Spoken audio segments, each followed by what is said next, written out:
All right, and I believe we're live. So welcome, folks. My name, for those of you who don't know, is Sean Watkins. I'm the owner of Athenaeum Comic Art. Represent some of the best cartoonists in the business. We're talking to one tonight. We're doing a series of chats with artists that I love, folks in the comics biz that I love, to celebrate our Athenaeum's third year in business. So it's been super fun so far. Thank you. And I'm really excited to be talking to Nicole Goux tonight. Just a little bit about Nicole. Eisner nominated, has worked on a bajillion books, but to name a few, Shadow of the Batgirl with Sarah Kuhn? Kuhn. Fuck Off Squad, Forest Hills Bootleg Society with Dave Baker, and Everyone is Tulip, which was nominated for an Eisner, as well as Pet Peeves and Rituals that you wrote yourself. You won the Broken Frontier Award for Best Artist in 2023. That was really exciting. And Nicole's been published by DC, Dark Horse, IDW, Oni, et cetera, et cetera, et cetera. So you've done a lot. I'm so excited to be speaking with you tonight. You're one of my favorite artists around. It's a pleasure to represent you, but welcome to the chat. Thank you. I'm happy to be here. Yeah. So tonight, just going to have a conversation. Going to talk a little bit about Nicole's sort of growth as a cartoonist. Feel free, if you have any questions or comments, throw them into the comments. But I wanted to start tonight by asking. So you work mostly in digital now. Yeah. Mm-hmm.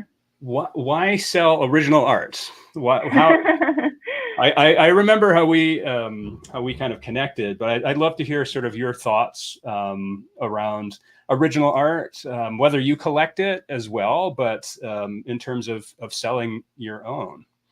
Mm-hmm. Yeah, I mean, I have a few pieces of original art. I love them dearly, and I think it's an important part of the comics industry that helps support artists that I actually, when we've talked about this, haven't quite cracked the code on what to do about when you work digitally. Right. Because I think fans can have a little piece of something that they feel is important to them. If they really enjoyed a book or it meant a lot to them, they have an original piece of that thing. And I think that's amazing. And also it helps give a little bit more money other than the book sales back to the creator to help support themselves, because supporting yourself as an artist is really hard. Mm-hmm. And also I think that each individual page can and should be valued as a piece of what I consider fine art, but a lot of, the fine art world probably wouldn't. But there really is no difference in quality and effort put into a piece of comic art versus a quote unquote fine art piece. And I think it's going to probably still be a while until the art world understands that or appreciates comics in the way that it should be. But it's like owning a piece of any famous artist's art when you get a piece like that from your favorite cartoonist. There's nothing that separates those two things, except maybe a little bit of snobbery. Right. But yeah, I mean, I haven't quite figured out what to do in terms of my process and how I can have that type of work available to fans. And so far, my only way is just to make some things outside of the comics that I'm actually making that are things that I like to draw or things that I think would be a fun thing to do, or commissions, which I like doing. And then I have some original work, but I'm pretty, I don't know, stingy about it because, again, because I think that our creative work should be valued as highly as any fine art piece, the current art market doesn't really support what I think the pieces are worth. And so I hold on to stuff. And also I have these like kind of big ideas of like, oh, when I'm old, I want to have a show with the entirety of a book. And if I sell off pieces, then I won't have that thing. But I'm probably being a little too precious about that. No, I mean, it makes a lot of sense, especially in your case where I would say the majority of your work is digital. And so I think it's okay to be precious. You know, some of the folks I work with that are all traditional have boxes and boxes and boxes of art. So if they sell off 10% of it, they still have too much. They don't know what to do with it. Yeah. You know, if I was Billy Walden and I had multiple 400-page books, I would probably be fine giving more of that away. Yeah. But, you know, because I only have a couple of traditionally drawn books, I am a little bit more precious about it. And why are you digital? So did you start more traditionally and then shift to digital, or are you doing kind of both? I did initially, like the first, like all of Fuck Off Squad is traditional. And I always was a traditional artist. Like I think I did a little bit of digital stuff, learning how to use it in high school. And then I didn't do any digital work until after college. And it really was, I didn't find the way of digitally drawing accessible to me. Cintiqs and those types of things, they just never felt natural. And it wasn't until I found the iPad and the developments that happened with the iPad that I felt like it was even close to natural drawing for me. And then when I figured that out, it is just such a faster way for me to work. And the nature of comics is that it is so incredibly time consuming that anything that can cut down on that time a little bit is really important for me, especially when I'm working for a client, a publisher or something where there's a certain amount of deadline, or I don't get paid unless I finish the book. And then, so the quicker I can finish the book, the sooner I get paid and can take on more work. That's really important in being able to continue to be an artist. Right.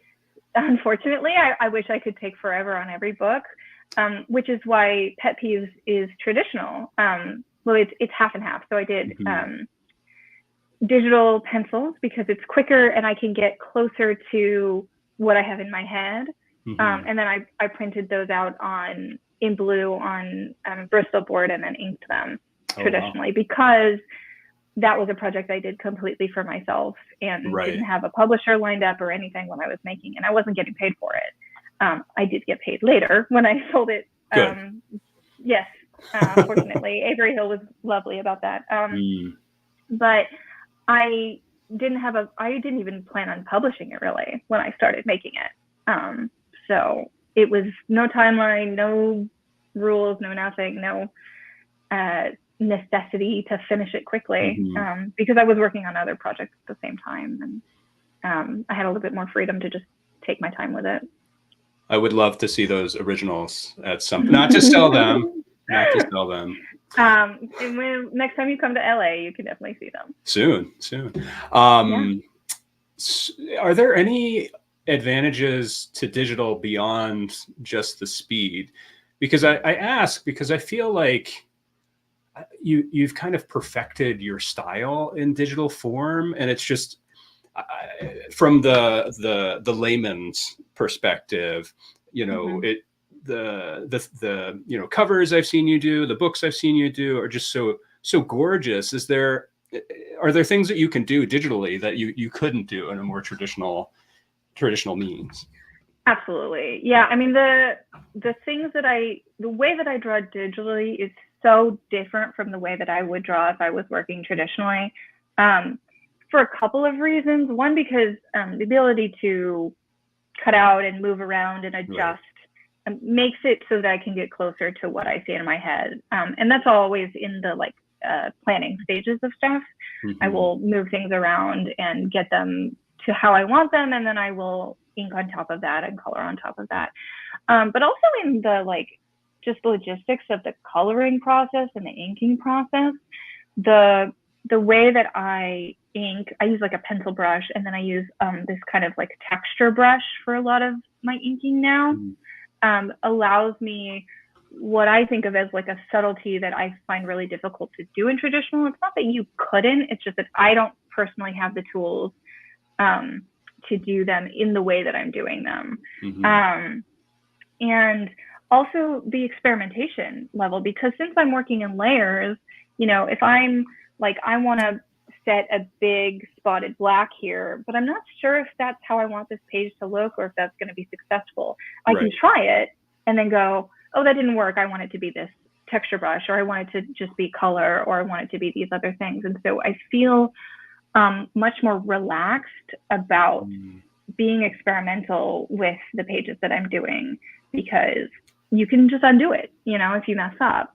And when I ink, it takes so long because I'm so worried about it, you know, messing it up. And I can just work so much quicker when I'm working digitally, because there's probably a little bit too much freedom.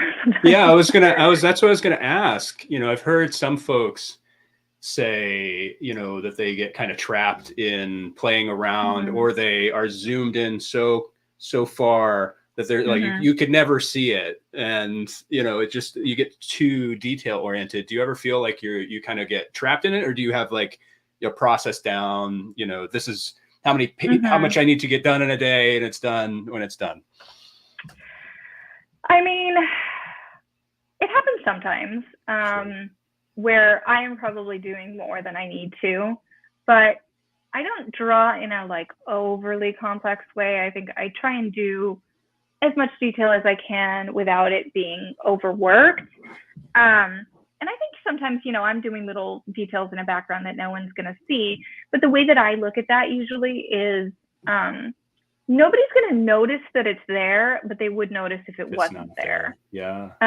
Where it's detail that isn't necessary, but, and maybe it's too much, you know, maybe it's too small.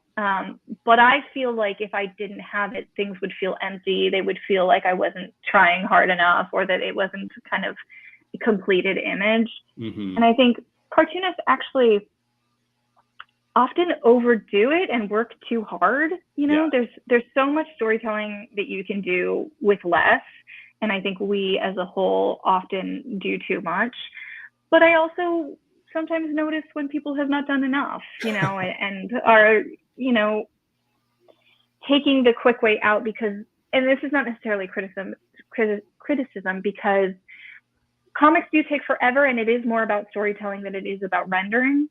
And so sometimes you are accomplishing what you need to with much, much less. And sometimes I feel like you could give me a little more.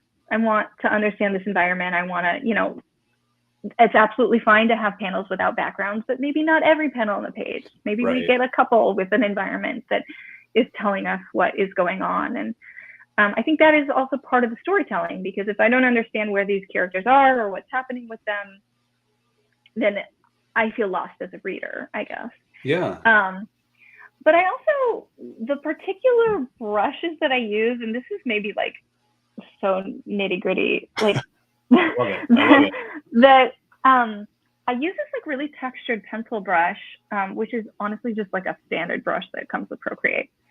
But depending on the DPI of your file, when you get really small with it, it kind of doesn't work that well, because it's like skipping pixels when you get really tiny. And so it doesn't look good when you're drawing that small. So I've set some of my brushes to, you can like say, this is the like point size that I always use. And I've set them and I don't go below that, because I know that if I'm doing that, it's too small.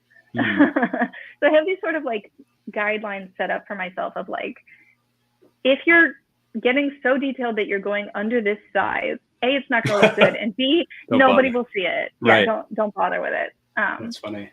Which is a newer addition to Procreate, which I was like, oh my God.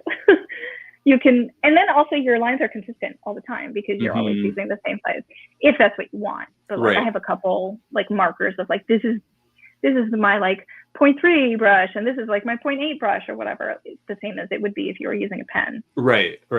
That's fascinating. I guess you know, again, I'm artistic. I'm not an artist.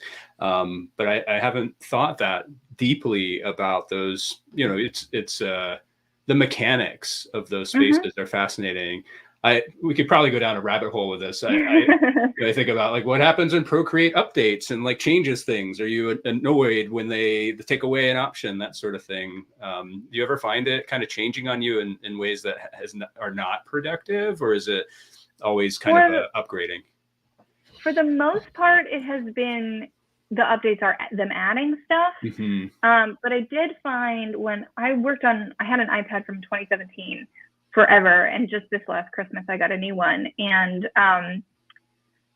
the iPad did this thing where they integrated, this is so integrated we're here, it's too late. They integrated the palm resist into the iPad systems, and so because of that, Procreate removed their palm resist from the app. And so what that does, palm resist is like, because everything that you're doing is like tap related, you know, if you're erasing, it's 2-finger tap, or if you're doing this, it's whatever.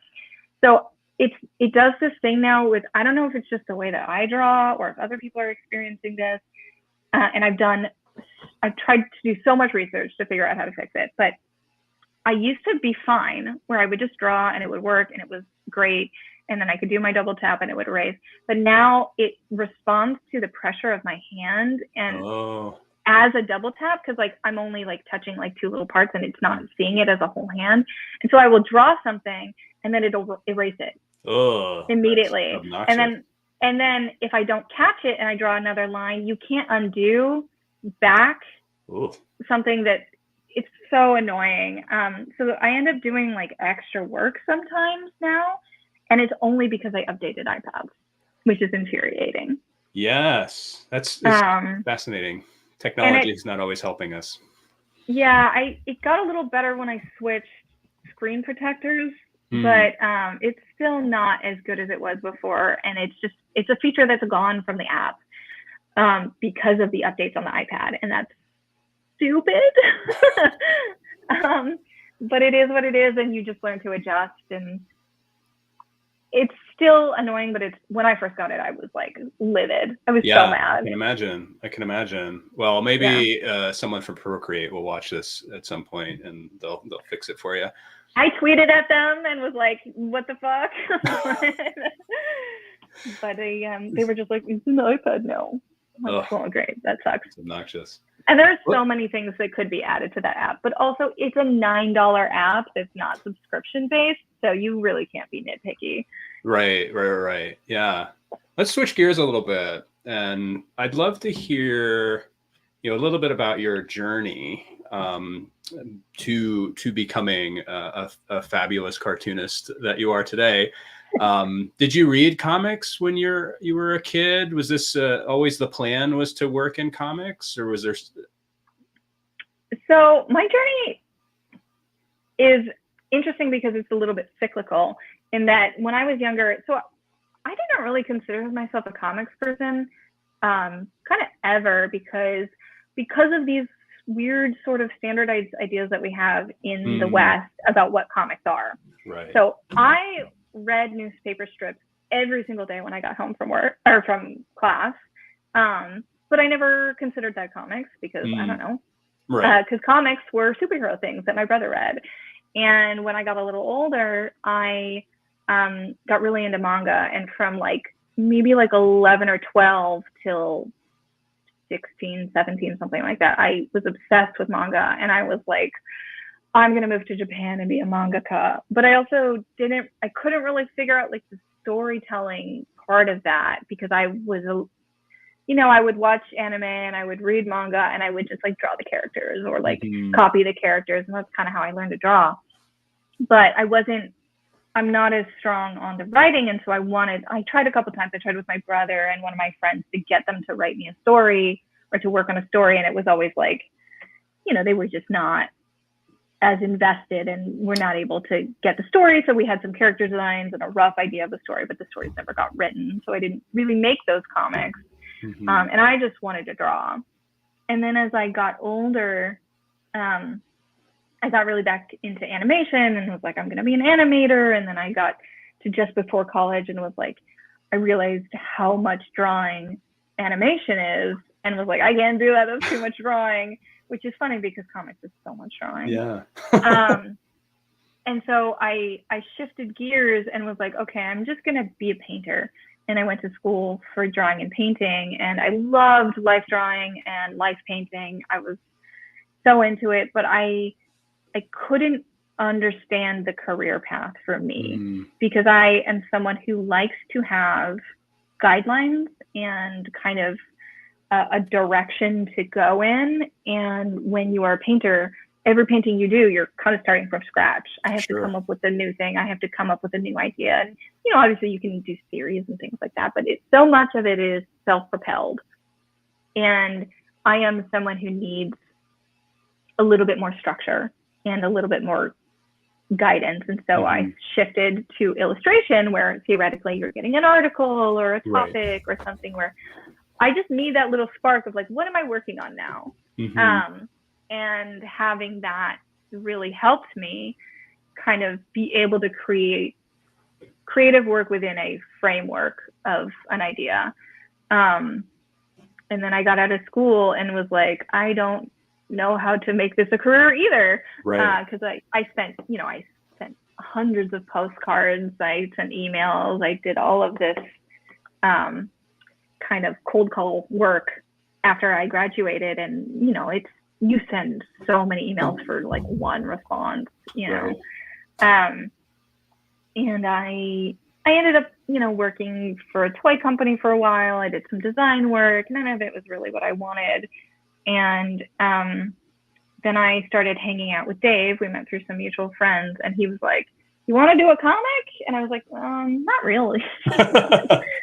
Sounds hard. I think I'd done like one-page comic in school, and it was fine. I liked it, but it was not. I didn't see that as a career path. And then we started going to Zine Fest, and the idea of Western comics got broken down in my head of what comics could be. Because I still at that point was like, I had not had, despite going to art school and despite, you know, being around art and all kinds of things for so long, I had never really had art friends until school. And even in school, they were fine art friends or illustration friends. And so we didn't do the zine thing and the comics thing really in that way. And so when I started going, my first Zine Fest was LA Zine Fest, and seeing just the range of what people were making in comic form, and that gave me like a freedom to say, oh, the things that I like to draw and the way that I like to draw them is a thing that you can do in comics and in zines. It really opened up the world for me. And then I discovered indie comics and like all of the beautiful work that's out there and had been out there that I just didn't have anyone in my life pointing to and saying like, hey, like this thing is cool. Because my brother was into Western comics, but he was like, I don't know, Runaways. And I was like, this is fine, but this is not, it's closer, but it's still not the thing that I want to make. And, you know, it really changed when I started having access to more indie comics. And it's so crazy to me that I didn't know about this, because I was in Barnes and Noble reading manga like all the time as a kid. It's like an aisle over, right? You know, I just have some major blind spots that I kind of didn't have anyone pointing to. And it really was like, oh, there is a place for what I make in this world. Yeah, I mean, I think a lot of us have those blind spots. I continue to have blind spots. Someone shared a list of cartoonists at a show in Winnipeg in Canada, and I didn't recognize, I mean, maybe one of the names, two of the names. And you know, it's funny because I think old Sean would be like, well, why do I care about that? I don't know who any of those people are. But in my current like indie brain, I'm like, ooh, these are like new people, like fresh, interesting ideas, you know. And I that's interesting, because I see I hear a lot of those stories of, you know, and even my own journey of being more kind of Western superhero oriented, and which was fine. You know, there's good stuff there. People are doing really good work, you know, but getting kind of falling out of being into comics for maybe a decade, and then stumbling on the indie world and being like, this has been around for a very long time. So long. No one has told me about it. I mean, I think in the past decade, 15, maybe 20 years, it's like exploded in a different way with many new voices. I think partially because of the advances in technology, it's easier. But you know, I say this a lot, but if someone had told me, like 15-year-old Sean, that here's this comic, I would have, here's Fuck Off Squad. Like, I would have lost my mind, like it would have been something that spoke more to my sensibility or my interest, or just being able to read about someone else's experiences is so exciting. I think that's what's, to me, is kind of thrilling about the spaces that we inhabit, is that, there's something for everybody, and, you can experiment, Yeah, like if I had read Skim or even Blankets or something when I was 15, I would have changed my life. You know, I just would have been doing what I'm doing so much earlier. And I have a lot of regrets about that, which are not particularly helpful, but like, who would I have been if I had been able to kind of digest and understand and work on my comics language earlier? Because I was 24, 25 when I started really making comics. So I look at all these incredible babies making revolutionary work now, who are like 22.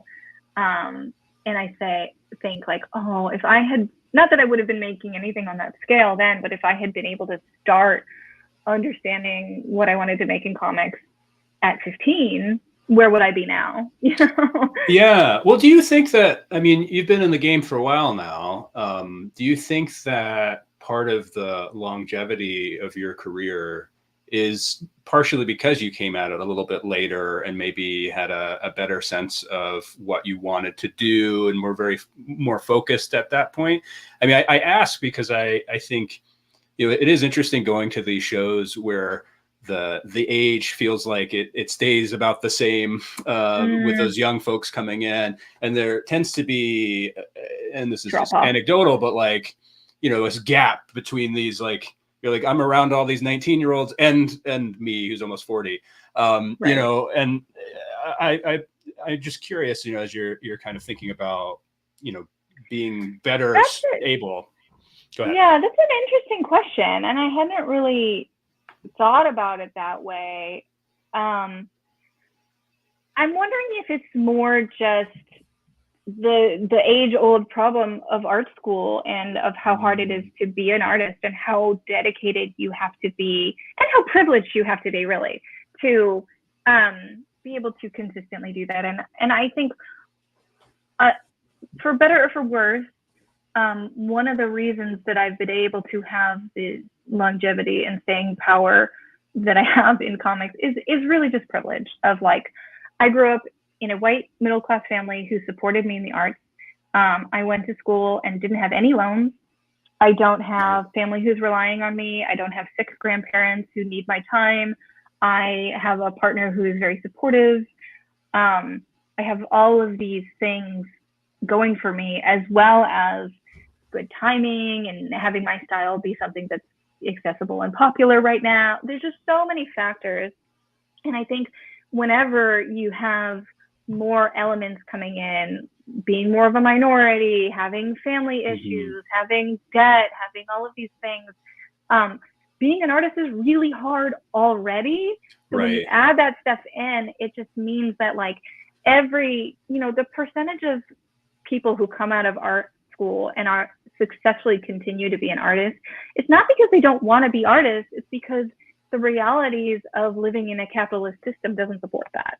And so you could be brilliant at 22, but if you don't have time to work on it or don't have consistency to work on it, it's really easy to fall out and just end up doing something else. Or, I talk a lot about the way that animation keeps stealing cartoonists because there's money there. And, like, that being said, like, animation is a horrible place to be too. And there's also no money there. But there's more slightly money better. Insurance and sometimes. More stability. Yeah, you can get insurance. you can get a paycheck, like Yeah. you can get all these things that are more consistent than they are in comics. And comics is a solo mission, sort of. I mean, it's also incredibly collaborative, but It's portrayed in that way. It's portrayed in that way, right? Yeah, well, and also it depends on what type of work you're making, right? Right. So it can be very isolated, and that also is very hard for people sometimes if they're not built to be alone in their house working all day. And our brains all work differently, and some people can sustain that and some people can't. Yeah. I love that you brought up the privilege, the concept of privilege.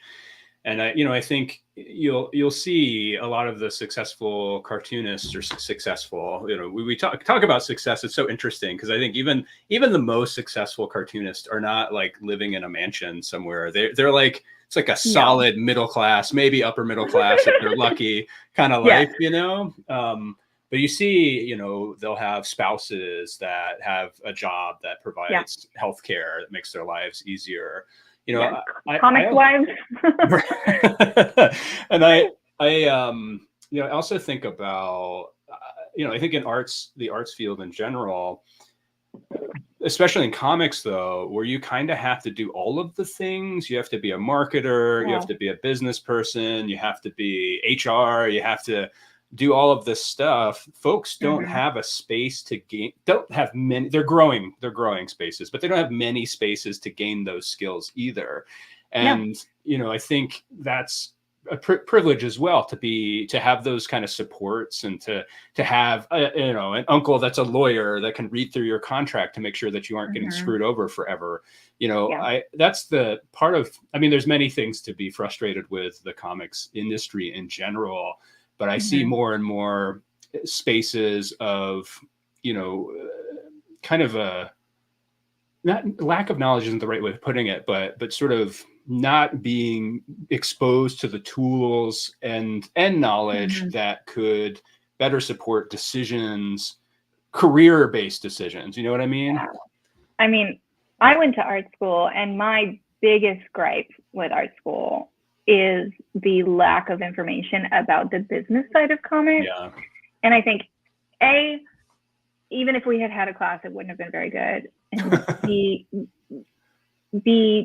think nobody wanted to take, I think there was a class and nobody wanted to take it, so they got rid of it, which is like, it should have just been mandatory. I got out of school not even knowing how to write an invoice, which is insane. But nothing in terms of marketing, nothing in terms of taxes, nothing in terms of connecting with the people who are going to hire you. There was just, and I went to a state school, so it was not, it might be different if you go to Cal Arts or RISD or something, I don't know.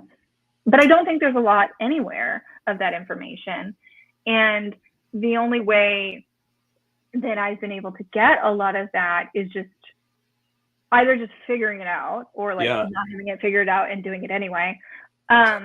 Or, having a community of people, which I think is incredibly important. And you don't get unless you can be an active part of the community, which is the other privilege that Dave and I always talk about, is that we as able-bodied, self-sufficient people have been able to go to conventions and meet people and make connections and make friends. And I was doing some school talks kind of in the middle of the pandemic, and people would ask, like, how did you build success as an artist? And I would be like, well, going to conventions, but that is so not applicable to any of you because conventions literally aren't even happening. Right. So I don't know how you do it. But also, if you are unwell or if you can't fly or if you have, again, family obligations, stuff like that make it hard for you to travel and do shows and meet people and do all these things. I don't know how you do it. And the support of and information I've gotten from other people has just been, invaluable. Yeah, that's so fascinating. I think about Athenaeum that started in the middle of the pandemic, partially out of just like my needing some control in my life. I needed something that I could do. Yeah. And, I think, you saw a lot of comics come out of that time and people who were relatively successful with doing a lot of sales online and, we weren't able to go anywhere. And for a while I thought, well, this is all I need to do. Like, why do I need to go out and go to these spaces? And I realized, you know, kind of jumping in after the fact, like I was a fan before, and then being, you know, part of the community, how important those networking experiences are. And again, it's I think it's to your point, we're very privileged that we're able to afford to fly across the country to a show or whatever. But a lot of the growth of Athenaeum and success of Athenaeum has been by meeting collectors in person, running into an artist at a show and having a really great conversation. You know, I think those spaces can be problematic as well, because they're not, you know, sometimes not the most professional of spaces, but, you know, on the positive side of things, I feel like I owe a lot to attending these shows, as well as the community being so welcoming. Oh yeah. You know, not to completely generalize, but I as a very shy, originally kind of a shy person coming into this, and feeling like an outsider, as someone who, like, I'm not an artist per se. I was always amazed at how people are like, you go into the after party. I'm like, what? You know, everyone's really, really keen on, most people are really keen on kind of including you and sharing that knowledge. And I think that's one of the beautiful things about these spaces, is to your point about kind of learning about things. You know, folks generally are pretty transparent at the cartoonist level in terms of what you need. Yeah. I mean, the industry level is a whole different story. It's horrible. Yeah, I mean, there are definitely some little clubs and some little whatever that feel a little bit more exclusionary, but particularly in indie comics and zine stuff, you know, despite it being a little bit closed and incestuous, and there's drama and there's whatever, that happens. But overall, the people in indie comics are lovely humans who just want to help you get work, you know, and who want to help you be successful. And the people that I've met, even like in the publisher side of things, when you're working with editors, when you're working with individuals, when you're not working with or speaking to like the CEOs and the people making the big money decisions and contracts and stuff, like some of that gets a little shitty. But the people on the lower levels of all of this stuff are lovely, for the most part, lovely human beings who are very welcoming and just want everybody to make cool things, which is super nice. What have you, so you've been doing this for a little while. How is has the community changed from when you started until now? I think it's less that it's changed and more that I have gotten older. Where it's like, I'm sure it has changed. In fact, it has definitely changed. But I think the biggest thing that I feel is like a little bit like, oh, now everybody's younger than me at a time when like I felt like everyone was around my age. And now, like you were saying, there's such a big community of young people making cool and interesting work that sometimes I look around and go like, how did I get to be 10 years older than everybody? You know? But there is still a very large part of the community that's in my age bracket. And I don't feel, in fact, it was so nice. So I've had a lot of hesitation, anxiety, I don't know, about going to San Diego the last couple of years, because it's just so much work. It's so hard. It's so long. It's so hot. And there's so many people, and I am an indoor kid who doesn't speak to humans 90% of my time. And I have a lot of anxiety, and I'm just tired all the time. So I have so much anxiety about that show. And this year, it was exhausting, but 80% of the people who came to the table and were at the after parties that I went to and all of these things were just at this point friends. And it was such a weird thing to be like, I've been in this community long enough that I can go to almost any of these after parties and find like 10 friends. Where when we started doing this, I would walk in and be like, I don't know how to talk to any of these humans because I have no experience and I don't know anybody and I'm super shy and I don't know how to do this. And fortunately, I have a partner who is very personable and knows a lot of people. I mean, he didn't even know that many people at the time, but like, he's very easy to talk to and very interesting. And I would kind of be like, I'm with this interesting person, you know, where it's like, I just am not as great as at the social aspect of it. And so I would feel awkward in a lot of those situations.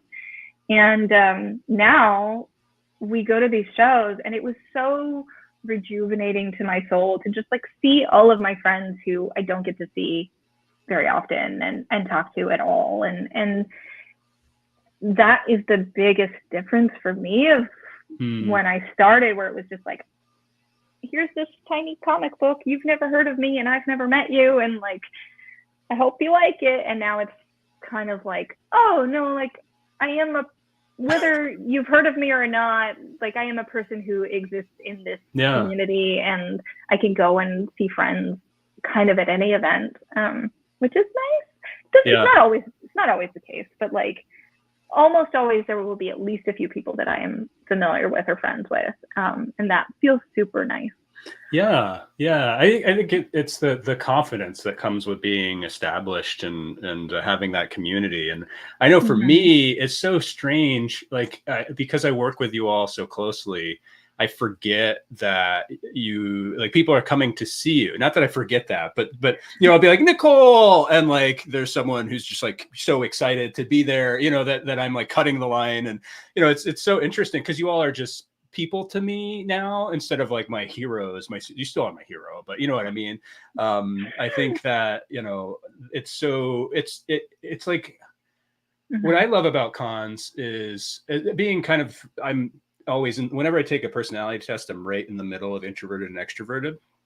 And I feel like the comics world is ideal for me because I get that pocket of like intense social interaction and then you're done. You don't have to see these people for like a month or whatever. And you know, it's super cool in that way.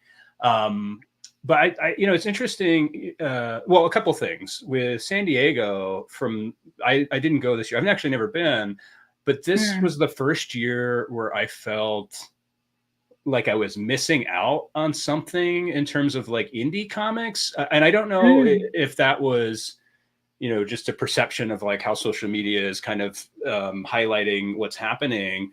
But, you know, Caroline winning the Eisner, just seeing all of these, all these names that I recognized and was excited by, I was like, is this a space that I need to start inhabiting? You know what I mean?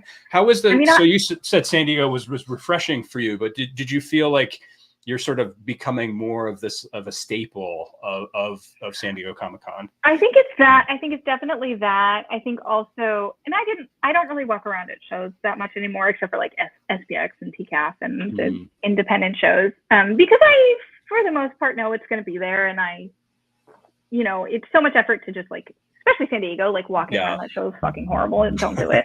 I mean, do it, but like, it's intense, and I don't think that I am built for that type of crowd situation. And also, like a lot of it, you know, you go to enough shows, a lot of it's repeats, a lot of it's the same stuff. So I don't really walk around as much, but I definitely think like we've been in that same spot for a long time. People know who we are and where to find us at least more than they used to. And then also this year, we go to the Eisners every year. And it is not always good, but it is always nice to see cartoonists be acknowledged for something. Right. That's why I go. I know that it's political. I know that so much of it is a popularity contest, or I've heard of Batman or whatever. But the nominees this year were so much more progressive and independent than particularly, I think last year was kind of like, I don't really want to vote for these things. Yeah. You know, like this, I'm sure some of this is good, but I haven't read it, or it's not a thing I care about as much, or it's the same, it's Tom King again. And but not only was the nominees list so great this year, but like a bunch of my friends won awards. Yeah. And I was like, first of all, it's crazy that these people are my friends. And second of all, the fact that not only were they on the nominee list, but they were actually getting the award was so nice. And to see Mariko win, to see Jillian win, to see Becky Cloonan and Caroline, and to see, you know, Zoe Thorogood on the list and Tilly Weldon on the list. And there's a bunch of other people who were cartoonists that I know and like, that I was like very surprised to see on these lists.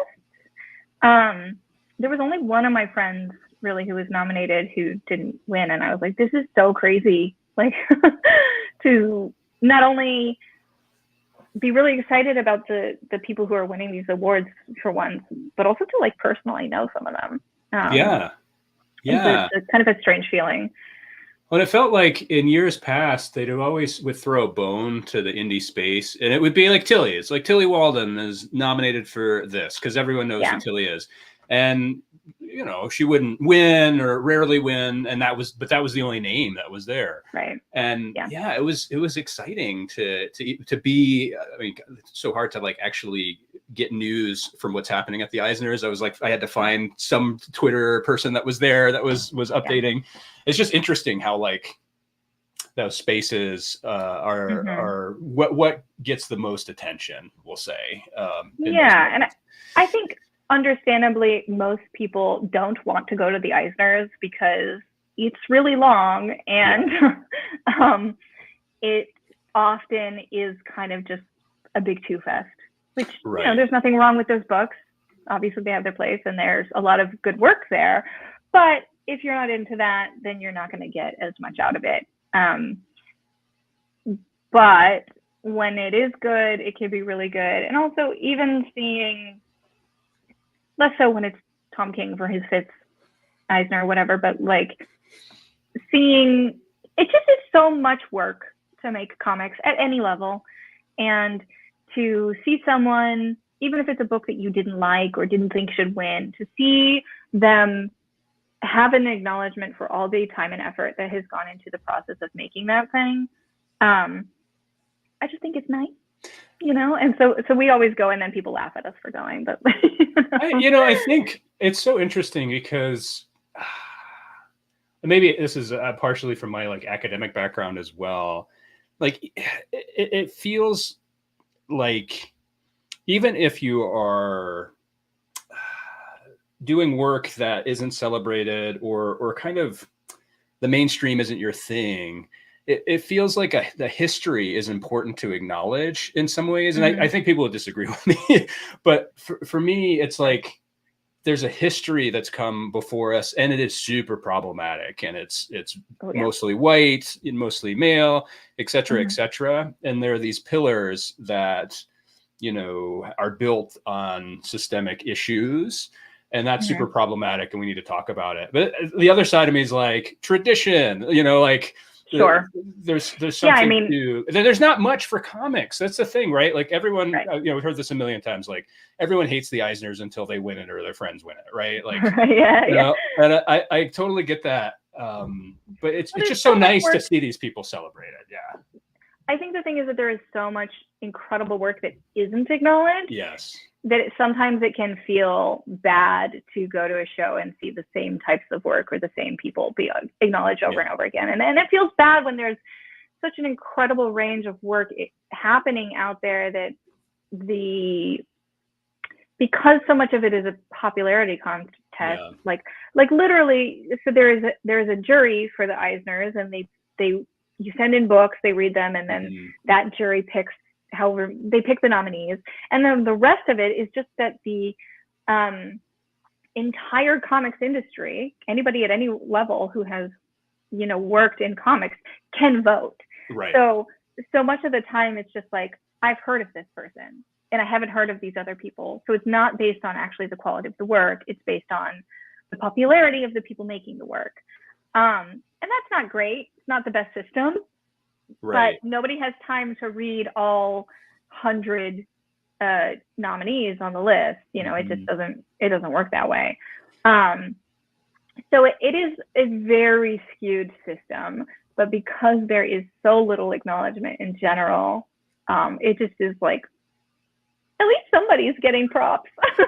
Well, that's the thing, you know, and there's always, with the very few awards that exist, there's always drama and disagreement and why weren't these folks nominated? And, you know, I thought with A2CAF, the show that we're going to our second year, I was like, well, maybe we should do some sort of award. And I was like, no, there's no good that would come out of that. And not only is it incredibly political, but it is so much work. Yes. The people who jury the Eisners have to read hundreds of books. And they also, because of that, get a lifetime pass to San Diego Comic-Con because it is that much work. Wow, maybe I should be a juror. Maybe you should, because I have all the time in the world for right. that. I'd love to ask you about, so when I go see your and Dave's table at shows, it's immaculate. It's like the most interesting table. There's always a million people there. You've got all sorts of things. You got your dozens of comics. You have your, you know, pins. You have all that sort of stuff, and it feels like, to me, like everything I love about comics in like physical form. It's just fun. You know, they're like cool images to look at. How long did it kind of take you all to perfect? I don't know if you feel like you've perfected it yet, but sort of perfect your presence at shows. I appreciate that is your perspective on our table, because I think the thing, this is going to sound maybe conceited, but it is also, there's a couple things. The way that there are many people who I think do a much better job of arranging their tables, making it interesting, being thoughtful about their choices, and building things and having prints everywhere and doing all this stuff. But the thing that I think is successful about our table is like three things. One is that it's actually very simple. It is a black tablecloth with all of our work on it, and like maybe like 1 or 2 stands of stuff. The second is that it's the only thing that took time was this, and that is that it's leveled. So we have levels of work, and we do that really just by stacking books. And the third thing is that we have a lot of books and a lot of stuff. And stuff that I think is visually interesting and has, by no intent, has a kind of specific color palette. Like, we didn't intentionally make things in the same colors, but we like a lot of the same colors, and those things have kind of, they look fairly cohesive, just because that's the work that we made. But Dave is prolific, and so we have so much on the table, and my constant struggle is figuring out how to fit all of our books on the table and all of our merch on the table. And, you know, wanting to, a lot of the merch that we have, you know, I talk to people who every con, they're like, I have to have new things. I have to have new things for every con. And I have stuff on the table, stickers and things, from literally like some of our first conventions. We still have some of the same stuff. Because to me, that's work that I made and I want to sell. Right. Especially if you don't sell, like if you sell out of something, there's a couple books we don't have anymore because we sold out and they were like risographs or something like that.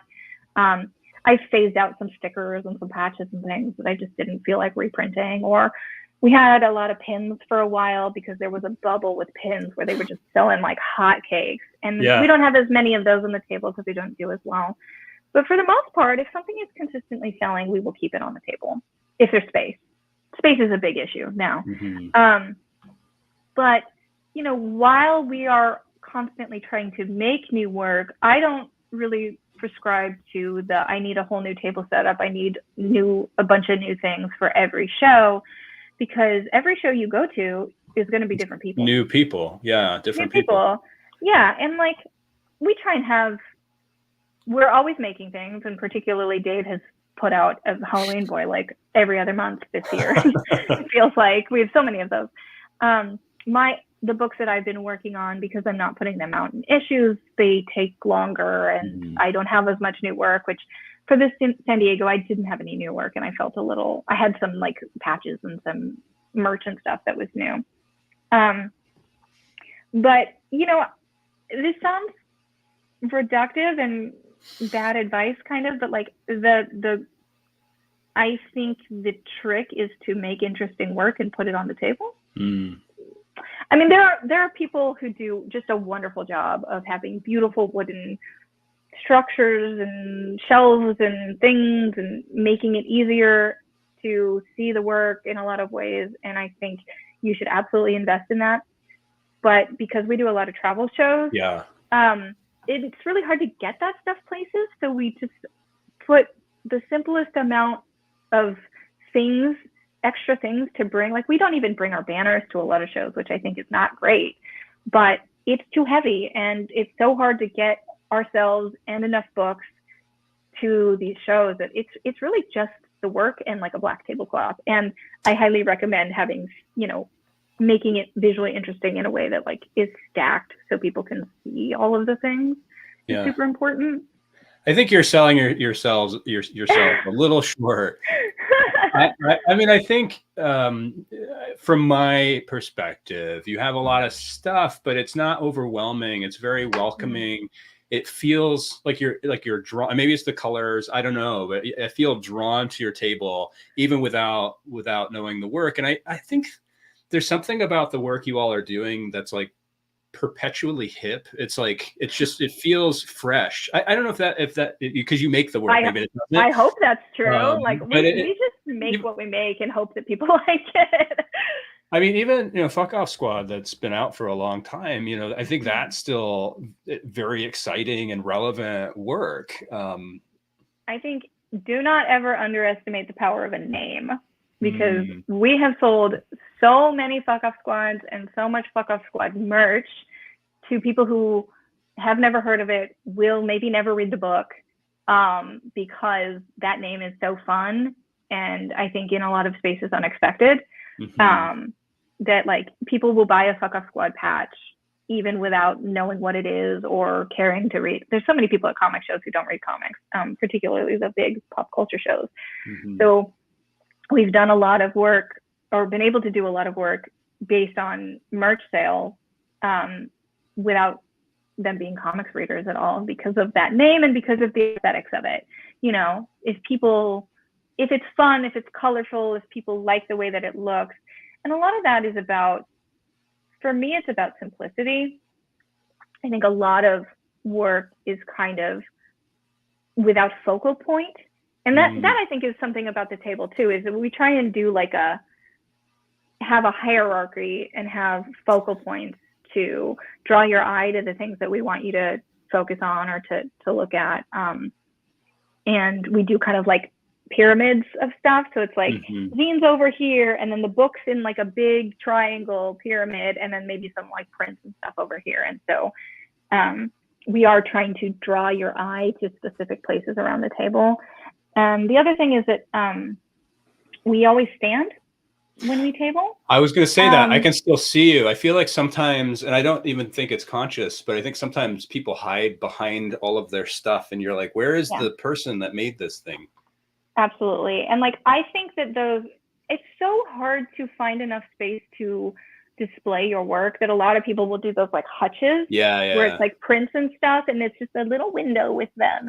And it's so intimidating. I feel like, I don't know, for some reason, I'm like, I can't approach that. It's like so much. It makes me in a space that's so much, right? Like even small press shows, it's just your brain can't handle all the stimulus. And then there's like a literal like firewall around those folks. It's hard for me to go to them.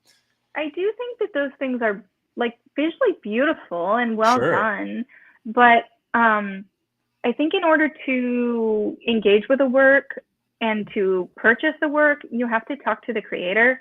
And if it's hard to talk to that person because there's just a little hole where you can see their face and you have to lean down and talk to them and you can't hear them in a loud convention hall, or if they're behind the works drawing and not looking up when people come to the table, because, you know, shows are hard. They can be really boring if there's not a lot of people. You feel like, oh, I need to be entertaining myself or working on some other thing. So I'm going to sit back here and I'm going to draw, I'm going to work on my commissions.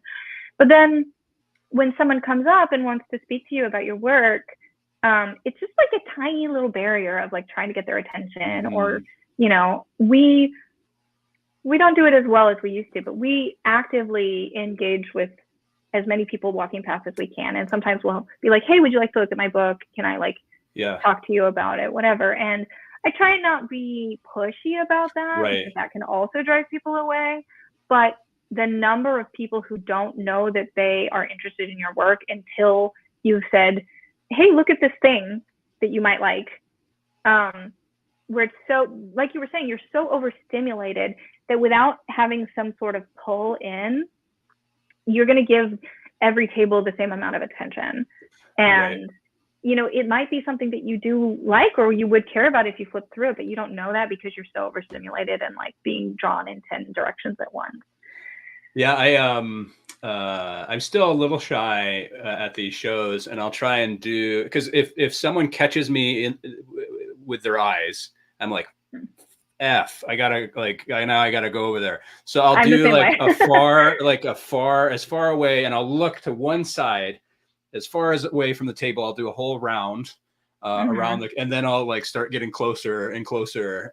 Just because, well, I mean, now with Athenaeum, like I get stopped every two seconds and have to, and don't have to, but end up talking for like an hour with folks. So I have to be kind of cautious with that. But, you know, I think there's a balance of being a carnival barker versus being inviting and being assertive with your work, because you all work so hard to put these things together. It's a shame that, you know, that folks don't see that, you know, or aren't being pulled to the work. So I feel like, again, like your all tables, just, it feels like home to folks. And I've been to a lot of shows where you're at, and it's always a hopping table. So you're doing something right.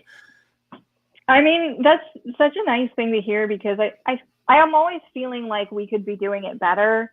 But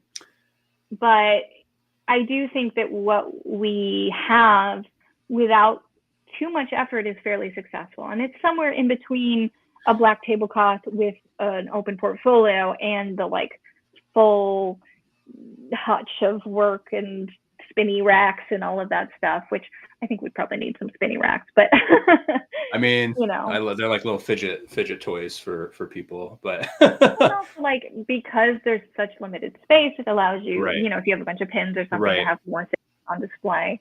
I'm currently getting frustrated with how little space we have. Even, you know, at San Diego, we have 10 by 10.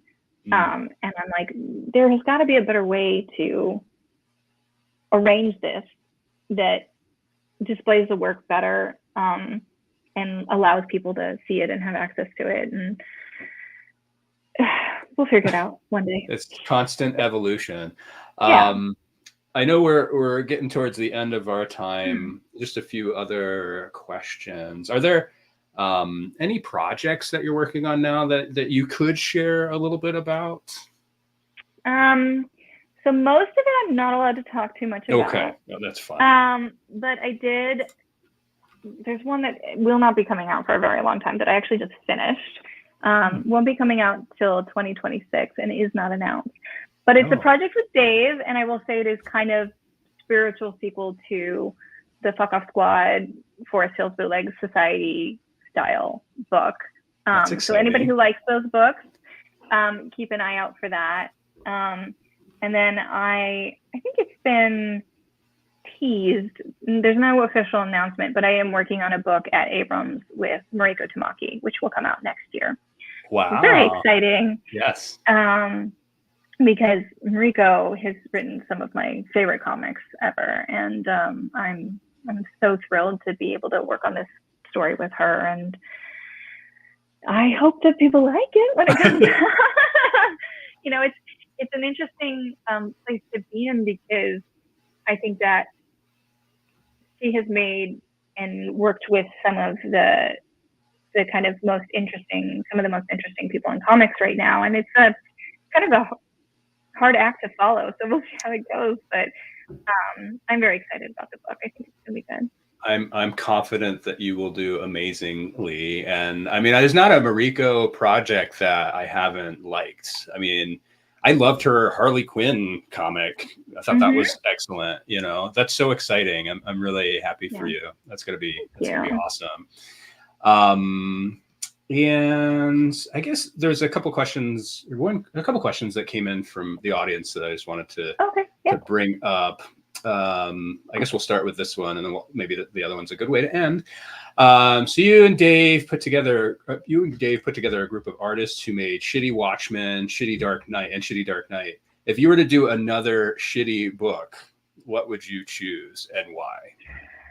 We've talked about this a lot because people always ask us that question. And it's kind of tricky because the metric for choosing those books were because they have a very specific thing that they were trying to accomplish formally.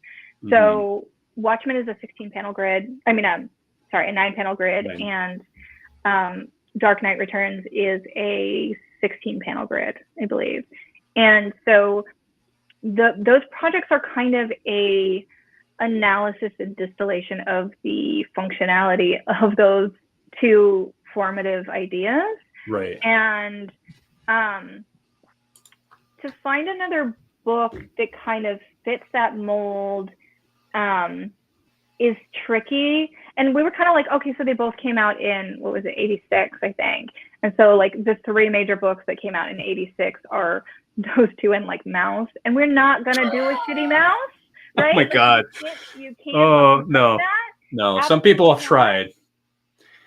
We get a lot of people being like, what about the Killing Joke? And it's, maybe, but again, first of all, I don't know that I want to do that. And second of all, it doesn't have that same kind of big formalist idea. And so we haven't really figured out like what would make sense, because it has to be something that is super influential and important to comics and also has a really strong formalist idea. So I'm sure there's something out there that would make sense, but we haven't really figured one out. You all are really busy anyway, doing your own stuff. Yeah, so. The fact that the idea of taking on another project like that, they were super fun to do. Yeah. And very collaborative, which is great, but I don't know that we have the time to do another project like that currently. Right. We'll see. Do you think of something? Let me know. Folks, send in your ideas. Do you want to work on more solo books, or are you happy more on the collaboration front? I like doing solo books a lot. It's a lot harder for me. Yeah. Because I have not flexed the writing muscles as much, and Pet Peeves is the longest book that I've ever written. And I really liked doing it, but I often, like I was saying about kind of my struggle with college and figuring out like how I was going to do, I sometimes like having the structure of someone else, being able to bounce ideas off someone else and have kind of like a guiding light to that. And then I can elaborate on that idea or work within those bounds. I have every intention of doing more solo books, but the ideas that I have are kind of just like brewing. I'm figuring them out. It might be a little while, but I also next year am theoretically planning on working on something that I've written with someone else. So we will see how that goes. But yeah, I've been doing a lot of comics for a long time, so I'm a little burnt out and I think long form projects I'm gonna take a little breather, I think, from that. So that'll give me time to kind of figure out what maybe a solo project would look like for me and what the next thing I want to write about is, while I do some covers and shorts and things like that, after the kind of 2 almost 300-page books that I've been working on for the last several years. might be good to take some time. And also, I think your cover work is spectacular, and I hope that more folks hire you to do. Well, I mean, just both mainstream and indie stuff. I mean, it's just and books, right? You do books sometimes as well. I do, yeah, and I'm really trying to expand my kind of prose cover work right now, because I love doing it. It's really fun, and it's also kind of a quicker paycheck, because when you're working on long form comics, it's nice to always know what you're doing, but it does mean you get paid twice a year, maybe, if that. Right. Yeah. Well, I think that is kind of related to our last question that we've already touched upon, but I thought it'd be nice to kind of talk a little bit more about. This came in from the audience. What do you think could make comics more sustainable for the creators? And I think tying that as well to what advice would you give to kind of up and coming folks? Oh, I mean, it's such a big question. Yes. And our industry needs a lot of work. I mean, the easiest answer is a union, right? So like, because of the freelance nature of what we are all doing, a union is really, really hard to do, because everybody's in such a different place in their career. And in order to make that function properly, we would need the people at the very, very top to be on board with it. But overall, I think just more standardization in terms of paychecks and what is expected, more transparency about what is expected, more information about contracts and what it means to sell your intellectual property and what you're losing by doing that. Or, if you do want to do that, what is it that you're gaining in terms of, like, what are you willing to sacrifice and for that? But I think more kind of knowledge about comics history and what people have sold and what that costs them in the long run, like, I think the Siegel and Schuster got like $200 for Superman or something like that. Maybe that's not exact, but it's crazy. And also, the information about, the other reason that we made Shitty Watchmen was to shine a light a little bit on the Watchmen contract and how Alan Moore and Dave Gibbons got kind of screwed by that contract. And that's a hot button issue with comics people, so everybody has a different opinion on that. Sure. But I would say Alan Moore is very angry about the way that went down. And the kind of lack of transparency and what that stuff means. And I think just more information all around and more standardization all around. And also an issue when you're working on like a long book with a publisher, this is almost not relevant to direct market comics because there's so much less money there. But when you're working with book publishers, they will often pay you a signing fee and one at the very end of the project. My last book, I had a middle one, like a sketches one, but because of that, if your payment is here and here and you run out of money here, then like this is supposed to pay for this half, but you're not getting that money until you're done. And so people end up scrabbling for money. And a large majority of successful cartoonists have day jobs because of that system. And that doesn't make for as great work if you are always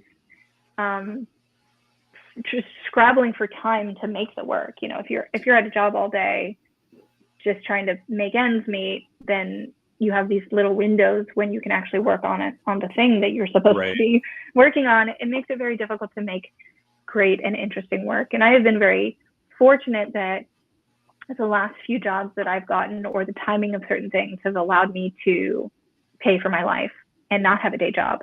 But that comes down to having collaborators who understand how the industry works and how much work drawing a comic is. That comes down to having, we got an option for one of our books, which got me through the pandemic. It's not a ton of money, but it was enough to allow me to, continue to work on books without getting another job. Working with certain people who warrant a larger advance, that type of thing. I've been very fortunate in a lot of that, which most people who work in comics are not. So I think overall, it's tricky because like we need more money to make the things, but also I know that books don't sell, but also a lot of publishers don't invest in the marketing of those books in the way that might help make the sales better, you know? So I think there's a short-sightedness in comics in terms of marketing both the books and the medium in general, because we as a country, or in North America at least, still see comics as the like redheaded stepchild of prose and movies and all of these things. They see it as like a lesser thing. And so we as a community and an industry need to be reaching outside of comics to be like, no, this is just storytelling. It's the same thing, but with pictures, you know. It's not lesser and it's not for children, and those things exist within it, but that's the same as there's kids movies. Like, why do you think that this is lesser when I know? Yeah, no, I agree. And I think, you know, this may sound bad, but in conversations I've been having recently with some folks, you know, I'll say this is bigger than comics, meaning that comics can sometimes put folks into this box that limits the possibilities, limits the potential. It's not, I'm not trying to say anything bad about comics, but it's really in some ways a mentality that folks, we get so sort of siloed in this tiny, tiny, tiny space, you know, and I you know, again, not to, it's a weird analogy, but academia, it's kind of the same thing. Like you're taught that you need to do this one thing in this one way, and your value is only in that space. And so, you know, folks who end up being adjuncts for forever, they'll, you know, become super frustrated because they feel like this is the only space that they feel valued in, even though they're not being valued at all.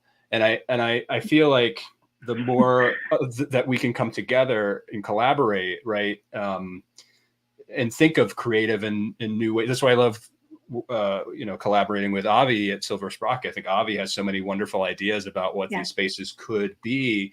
You know, the worst that happens is that we fail, keep doing it the same way. But you know, I think throwing things at the wall to see what sticks sometimes can be at least empowering, you know?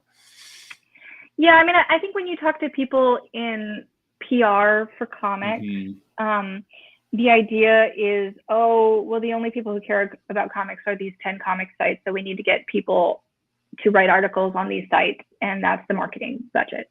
Right. But what I would love to see in comics is I want to see comics in Target. I want to see comics at Walmart. I want to see comics in grocery stores. I want to see comics on billboards. I want to see them talked about on the radio. And that stuff happens in really small quantities, but I want comics to be as accessible to the population as a whole as movies are. And I think because, well, obviously because of the 50s and the comics code and all of that stuff, we got shrunk so much, and then trying to expand to have people willing to even read a comic or understand. Like we were in France last year, and the biggest book of the year, the best-selling book in the country, was a comic about global warming. Yeah. And that would never happen here, you know, because there is a respect. They call comics the ninth art. There's a respect for comics as a medium that we don't have here. And I think that cuts off a lot of people who would really enjoy the thing from accessing it, because they just don't consider it as an option or something that they care about. And then that in turn cuts sales costs, cuts money, cuts advances, cuts all of these things. And it's a trickle down thing. So if we could figure out a way, and I know that it is a time and money investment that comics doesn't feel like they have available to them to spend, but it's so short-sighted, because if you spent it, maybe people would give you more money. Yeah. Don't you want to make more money? I mean, that's when I was in Paris, and I'm just seeing DC do this, but there was digest size versions of like Fun Home. I bought a copy of Fun Home. It was €9.99, and it's like, Yes, everyone has this book that would buy it at the more expensive, nicer size, nicer paper. Why not have these books that have been around for forever in an affordable, accessible way? To your point, I was in Target the other day, and there's that like funky section that has like the Taylor Swift vinyl and like Sure. the like turtle Yeah. toys and stuff like that. And I was looking for comics. I thought at least they would have a graphic, because they used to, and there's nothing. There's nothing. I used to be able to buy at Costco. They had like the old like Batman, like the original, I don't know, Sure. 20 comics in a collection, and you never see any. What you do see is like Dogman and yeah. There's lots of those good books, stuff. but nothing for adults. Well, DC tried. They did these comics magazines that were available at Target and Walmart. That's right. Or no, maybe it was just Walmart, where it was, I think it was Target too. It was a magazine of like reprints and then like a couple new stories or something like that. And I don't know that it was particularly successful, but also Dave and I went to Target to find those books and we couldn't find them. So if it's not accessible, people are not going to buy them. And then also the comics people were angry because they couldn't buy them in their shops. And there's this whole like retailers and that market versus the book market. There's all these, it is not a simple thing, but it is definitely, there could be places where it could be better. And I think sometimes DC and a couple of these other companies are trying. But I personally think all floppy comics should be on newsprint. Like this idea of collector's issue comics is, it destroyed the industry in the 90s. It's probably going to destroy it again. I think that single issues should be disposable and cheap and easy to access. And if you want the trade, you can still buy the trade and have a nice, beautiful copy of this comic that you want. But it's so expensive. You go to a comic shop and every comic is $4.99. Yeah, $5. I mean, a kid going into a comic shop, what can you afford that's really of value, right? Because like oftentimes with those floppies, you don't know if it's going to be a book you like. It could be complete garbage and you just wasted $5 on them. Right. And then it discourages trying new things. Right. And when they put out 10 Superman or 10 Spider-Man books, if you're a Spider-Man fan, you're like, well, I could get 10 of the thing that I know I like, or I could get a bunch of stuff I'm not sure about. So what am I going to do? Yeah. Yeah. And I mean, it's tough too. Like we're lucky in Ann Arbor. Vault of Midnight has a pretty good indie section, but those comics are so expensive. Right. And so you really have to be invested, especially with some of the smaller comics, right, that are more of an artistic sort of experiment. I think it's hard because even at Vault, the pure indie section is in the basement, right? So you have to go down there, you have to know it's there, right? And they have great indie books kind of interspersed as well in other sections, but like the true like kind of like zine type stuff is in the basement mostly. And it takes a special someone to go down there and then purchase one of those. Well, and that's also the other thing about just comic shops in general is that they're not particularly welcoming if you're not already in comics, both because mainstream comics are hard to jump into, and because if you don't know about comics and you walk into a comic shop, a lot of people feel very out of place, or they don't know what to look at, or they don't know if the person behind the counter is going to be welcoming. And, sometimes they're great and they just want you to learn about comics and they want to teach you about comics and they are excited and they, whatever. And sometimes they're not. Sometimes they're like, why don't you know about, this issue of Spider-Man 30 years ago? So it is I think, and also the fact that if you're not already in comics, you're not going to go to a comic shop and discover the thing that you think is cool. If you're at a Barnes and Noble and there happens to be comics, which there are, you might be in the prose section and wander by something that looks cool and discover something.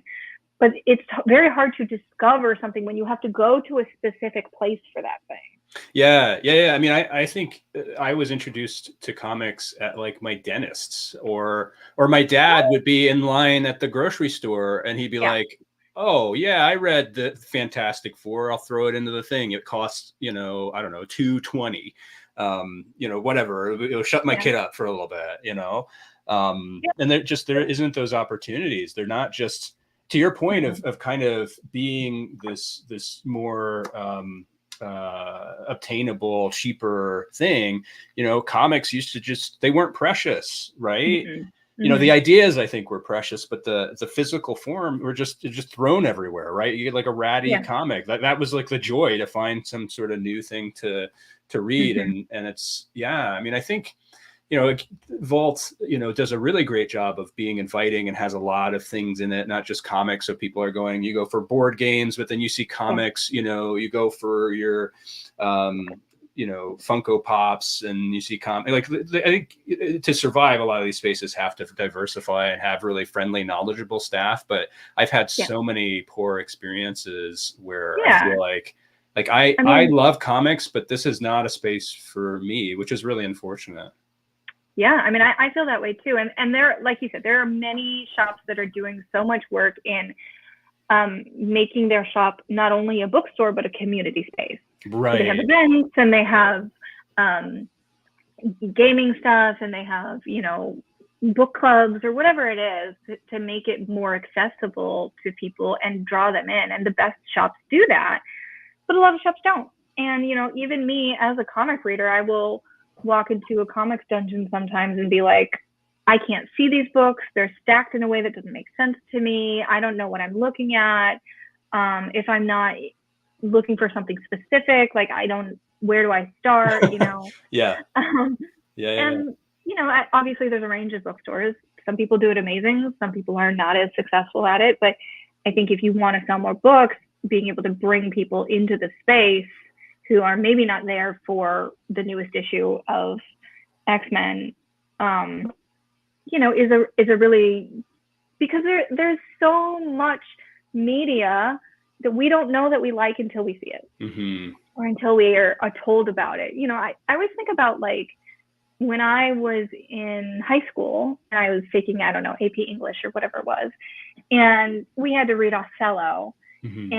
Or Hamlet or whatever it was. And I, sat down and tried to read it and was like, I don't think this is bad. Obviously it's Shakespeare, it's not bad, but like, this isn't connecting with me, until I had a professor who explained what was interesting about it. And so to be able to have not only the discoverability but to have knowledgeable people who can tell you why a thing is interesting and cool and why maybe you should pay attention to it. I think it's so important.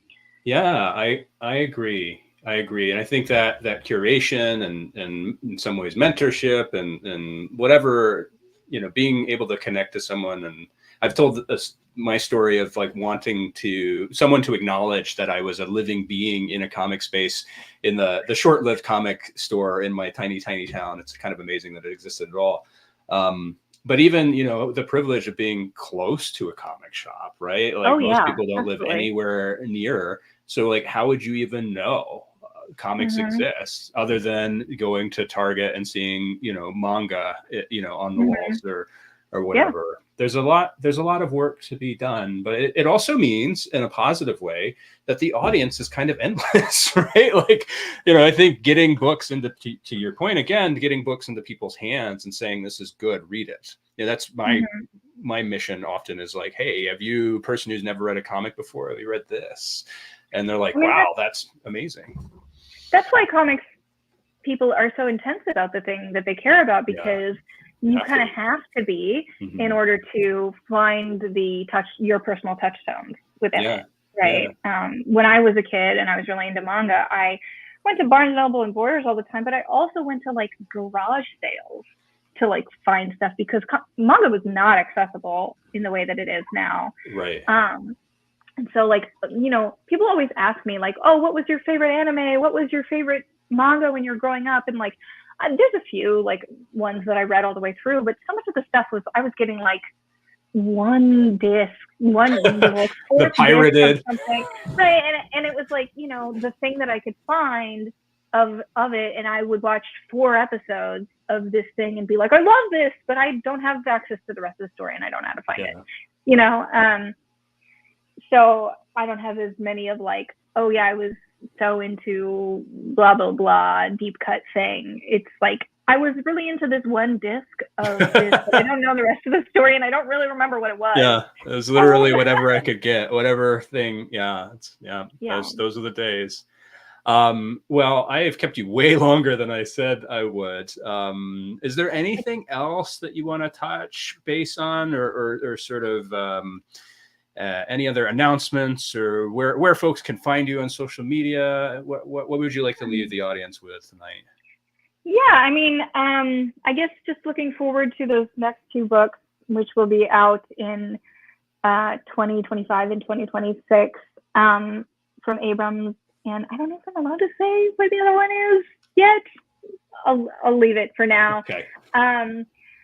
But also we have a big backlist of books, Forest Hills Bootleg Society with Dave Baker, that was put out through Simon & Schuster, Pet Peeves that I wrote and drew from Avery Hell, Fuck Off Squad, obviously the Silver Sprocket book, Everyone is Tulip, which was put out by Dark Horse in 2021.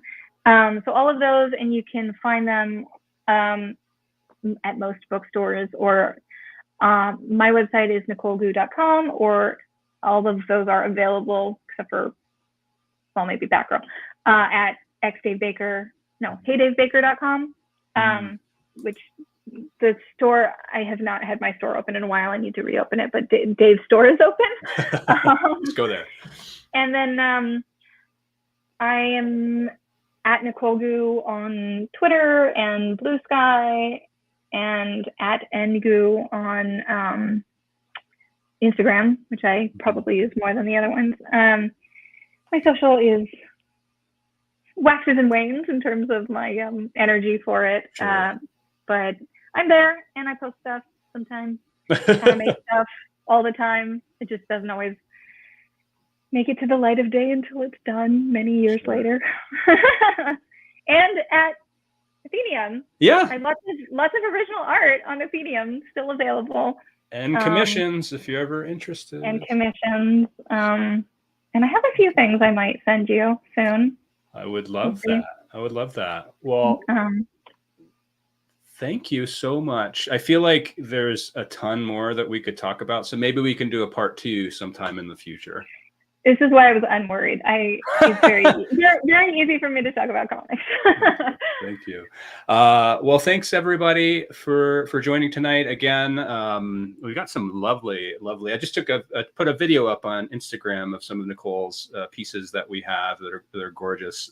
Some color ones that I think I really love too. But you take a look at some of those. We're doing another chat in a couple weeks with Nate Powell to kind of end the month.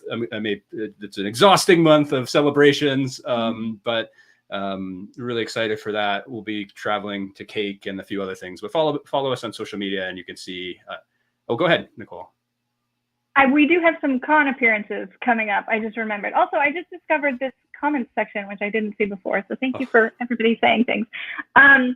We're going to be at Cape and CowlCon next weekend. I think it's next weekend, the 25th, 26th, 24th, 25th. Sounds about I think right. it's the 25th. We're going to be in San Francisco next weekend. We will also be at Small Press Expo mid-September, and New York Comic Con, and LA Comic Con, which is in October. Both of those are in October, I think. And I feel like there's one more that I'm missing, but I don't remember. But we'll be around, and we post about that on social if you are interested in going to meet us at shows. And like we said earlier, Nicole and Dave's table, I think, is the best. So you should go check it out in person. You can see it in person, yeah. Yeah. Tell me if it lives up to the hype. It does. Well, thanks, Nicole, and thanks, folks that are watching live and folks that watch a little bit later. We'll be doing this again soon. All right. Bye, everybody. Thanks. Bye.